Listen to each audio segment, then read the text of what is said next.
Nem lehet földönteni. Torgele, ez nem lesz, Torgele! És ott befújja a játékvezető! És Kemenes kap egy sárga lapot, és ez már a második Kemenes Szabolcsnak, és tulajdonképpen elrontja. Tehát innen fogjuk látni, hogy Torgele ugyan megtolja ezt a labdát.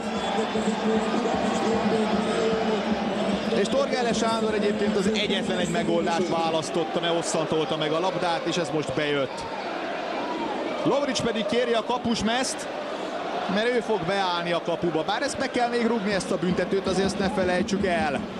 Nikolic tartogatja a labdát, és megint az utolsó percben. Tavasszal is az utolsó percben, már ráadásban tudta Torgele egy nagyon szép góllal eldönteni a bajnoki mérkőzést, a bajnoki mérkőzésnek a sorsát. Kemenest pedig ezért nem fogják megdicsérni, az más kérdés, hogy most mennyire volt igaza vagy sem. Nyilván sokat fognak még erről a döntésről beszélni. A ráadás harmadik percében tehát Nemanja Nikolic 11-est rúghat, és ezzel pontot menthet a videóton hazai pályán a Honvéd ellenében. Lovrics pedig a